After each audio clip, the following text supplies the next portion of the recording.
And welcome back. Now in this video we're going to take everything that we learned about the pen tool and put it to some practical use in creating our stripe. Now the first thing I want to point out is I renamed my layer here fuselage because that's what it is. It's my fuselage color. I can rename it fuse color or whatever, name it whatever you want. I also want to take what we learned in the workspace color, setting that to a color that's easier on our eyes and easier to spot those dreaded lines. And I want to do the same thing for a background color.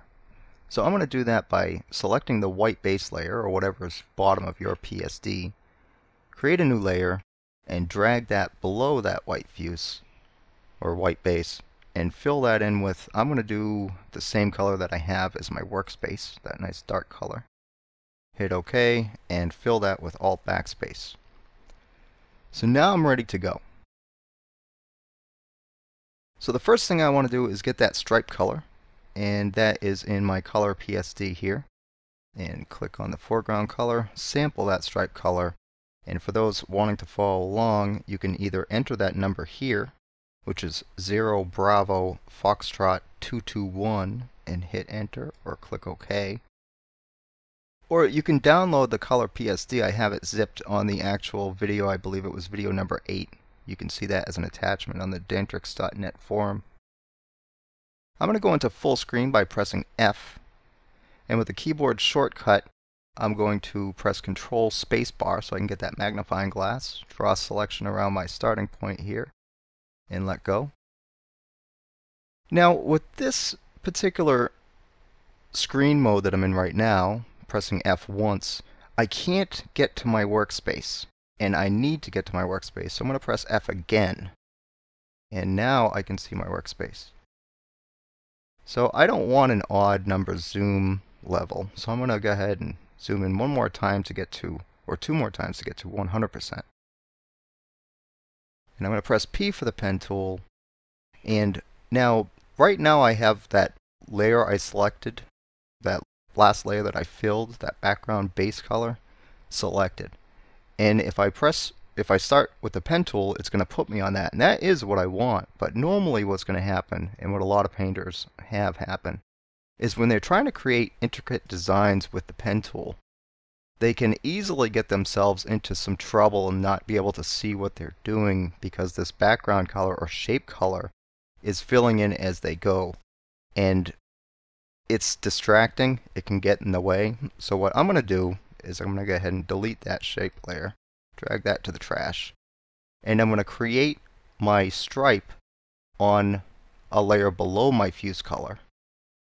And it doesn't matter what it is as long as it's below that fuse color.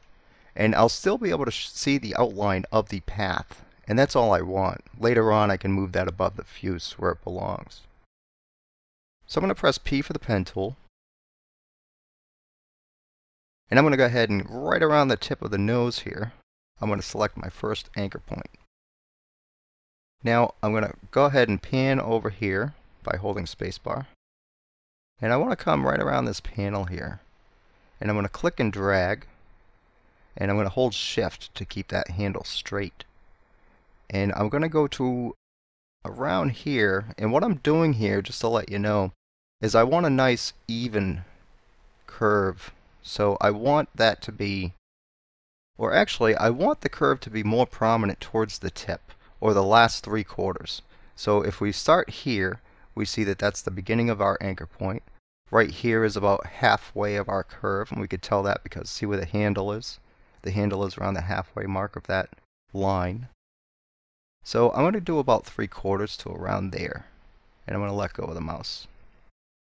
So that way my curve is a little bit steeper as I get to the nose. So that's what I want. So now I'm going to go ahead and use my navigator, and I'm going to come down here to around that flap cover right here. Now my line I had right around between this light and this curve here. Actually I think it was more around this curve. But now that we're zoomed in, I can't see that anchor point. I can't line it up. And you don't need to go ahead and bring out your ruler and grid and all that for a straight line. All we have to do is remember that if we press shift and hold shift when we apply our next anchor point, there it is. It's going to be kept perfectly horizontal with our last one. So now my next point is going to be the last curve, which is going to be way down here at our tail, right around here. And I want to go ahead and I can do that a few different ways. I can start it now and fix it later, or I can zoom out, which is what I'm going to choose to do, to around 12% here is good. I want to be able to see the whole curve. I don't need to see everything about it because I can do that a little later. So I want to go above my APU plate, exhaust plate. I want to go right around here, and again outside of the actual paint. And I'm going to click and drag. And for this one, I want my curve to be, how do I say it? I want it uniform or isometrical or any other word you care to use. And I want to do it with my handle around the middle because that's where I want my curve to be. I don't want it to be out here towards the beginning where you see what's happening. It's making that curve more prominent there. If I was to do it here, it'd be more prominent here. I want it to be even all the way around, so I'm going to go around center, get myself a nice curve, and I'm going to let go of the mouse button. I can now zoom back in, Control Spacebar, drag a selection. There I am. I'm going to press Alt and nip that line, create another small point here, and now I'm going to do it the other way. Now I'm going to go ahead and go back to my original, or not original, but my last anchor point here. Come out about, say there, click and drag and hold shift and let go. And I'm going to come back and see what I got. And unfortunately it's not bad. I was kind of hoping it would be a lot worse. It's actually very close to perfect, and that really bites. But my point being, if it's not perfect, or if it's not how you want it, don't undo it. Don't press Ctrl Z and undo and try it again. You don't need to. Press the direct selection tool, and again that's the white one. And now you can go ahead and readjust things as you want. So if you want to go ahead and say your line is too fat or not fat enough, you can now take this node and move it in and out as you might need to. Like right there is pretty terrible, you know, for my liking. I want it to be a little bit fatter. So I'm going to go ahead and grab that anchor point and bring it out to about here, close to this one. And I'm going to check that out, and if you need to, re-grab that Bezier handle and make some adjustments as you want. And let's see here. Right around there is good.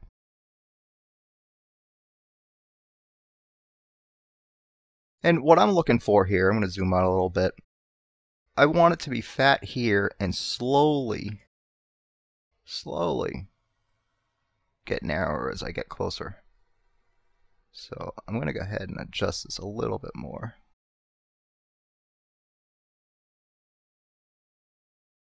Right around there is good for me. Alright, so I could go ahead and leave this. This line is perfectly straight, my handle, my Bezier handle. But to be safe, I'm going to press P for the pen tool again, and I'm going to nip this off right here at the anchor point. Go to my next one, zoom in a little bit here, let's get back to 100%. And again, I'm going to hold down shift so it creates a straight line for me. I'm going to go a little past this anchor point right about here, and now there's my straight line. Everything's perfectly uniform. And now I can come out here to my last point and put my final node or anchor point. And once again, take that handle. Now I want it to be right around there and let it go. So what I'm looking here is I'm going to press A for the direct selection tool. What I don't want is here you can see how the curve is going in. I don't want that because now I have this curve starting here and now all of a sudden it goes in and then out. Well, I don't want that. I want it to stay coming in from that last curve.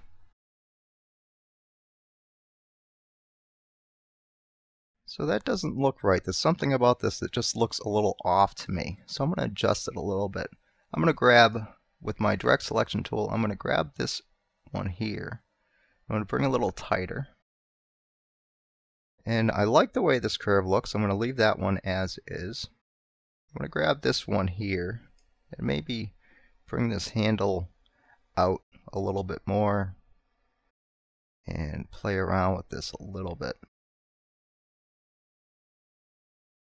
That ain't bad. That's closer. Closer. So the point here is, again, you have to keep in mind that you can edit this at any time you want. And that's not bad. That's kind of what I'm looking for. I want it to wrap around right at the last second. I want it to stay somewhat fat, work its way in, get narrower and narrower, and then the last foot or two right before the nose get really thin, really small. So I'm going to grab this one here again, and I'm going to bring this one in closer. Really close, really tight, just like that. And maybe adjust this Bezier. No. If I do that, I'm going to adjust everything behind it, and I don't want that. So I'm going to have to adjust this one here. Bring this in more. Right around there. Alright, I like that. I'm going to go back to my pen tool and close this off. And now I'm going to drag this shape layer, my stripe, above my fuse. And I'm going to hide that path by CTRL+Shift+H. Or again, you can go up to View, Show, and click Target Path. And I want to go ahead and grab my box up here in the navigator, and I want to check it out. I want to give a quick little recon here and see how it looks. I know you're probably thinking that this line is a lot thicker than my livery, but actually it's not. It's about the same size. What you're not seeing is that we still have to create our second line, or our second stripe. And I'm going to do that a little bit different of a way here. Here is our stripe, our green stripe, so I'm going to label that. And it's actually our right green stripe, so I'm going to call it, let's say, green stripe right. Now you can either duplicate this one. I'm going to go ahead and do that by pressing Ctrl+J. Duplicate that layer. And now I'm going to fill in this color. Let me get out of here so I can open up this. And I want my bottom color to be in there. So I'm going to go ahead and sample that bottom color, which is 31, 31, 31. Press OK. Minimize that. Go back into full screen here. And I want to shut off these paths, so Ctrl+Shift+H again. Now I'm going to go ahead and fill this color in, so I want that, Alt backspace. But I don't want to cover up my green stripe. What I want to do here now is I want to change all my anchor points. And this is one method of doing it, and this way you will have your vector still there. So what I could do is I can select the line here so I can see my node, and I can drag this in a little bit, click this one here, drag this one in a little bit, and press F again so I can get back to my workspace, zoom in some more, and do the same here. Now I can click this one and bring that in just a little bit, bring that one in a little bit, and here I go. Now you can see that I'm having that illusion that I have two lines, which I don't. So quickly click up here and find myself. Zoomed in a little tough, so a little hard to see. And here we go. I can find this node, click on it, and then bring it out, and bring this one in. And let's go over to our tail. And this way is the better way because now, again, it's a vector. It's going to be able to be resized later. Bring that one in. And bring this one in. I'm going to go to 100%. Take a look at how that looks overall. Not bad. Not bad at all. Now here I got a little bit of a jaggy. I do not want that. So I can adjust that by just moving this in a little bit. I could also select it and just nudge it with the keyboard. And that's your best bet, because that way you can do one pixel at a time. And you're going to want to be zoomed in when you do that, because if you're not, then that one pixel at a time can change to many pixels at a time. So I'm going to go ahead and hide the path by Control-Shift-H. And I like it. I like it a lot. I'm getting really narrow right there, so not bad. Okay, so right now we're pretty much all set with the stripe, with the exception of we want this stripe now also on this side of our paint, the left side of our paint. So I'm going to go ahead and, with this one selected here, let me go ahead and rename this one.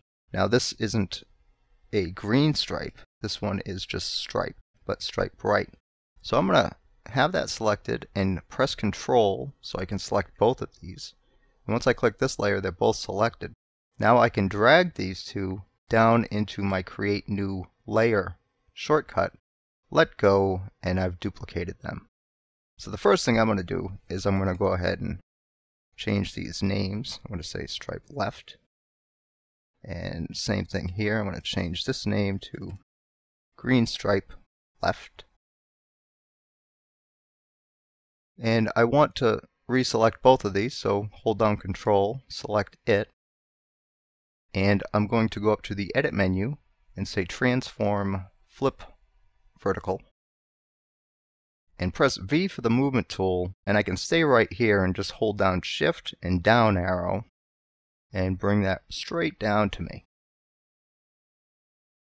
And when you hold down Shift, what that does again is that's doing it 10 pixels at a time rather than waiting for 1 pixel at a time. So, little tip there. So now it's really a question of getting it perfect on my fuselage as best as I can, going what I have for reference points. So if I come up here and I zoom in to a nice, let's say 200, there are a few different points I can go on here. I can go on this little panel here, as long as I have one on the other side. Well, that's not going to do me. So I can go on these rivets here, or I can just try to aim this, line this up as perfectly center on the nose tip as I can for now. Or I can do the same with my APU. Now, having already gone through the paint kit, I can tell you there is no perfect way to start this. We're going to have to preview this inside FSX and tweak it from there later. So right now, don't kill yourself over it. Go ahead and try to get it perfectly center here, and we can do the same thing up here. So if this is perfectly centered here, which it looks pretty good to me, maybe down a pixel. Try to do the same thing over here. And those two are still selected, so I'm just going to go ahead and nudge that down, just one nudge. And that's not bad. I'm going to zoom out, take a look at this overall. And there we go. It looks a little out of a place, right now because we don't have a bottom color. And we will get right to that in the next tutorial.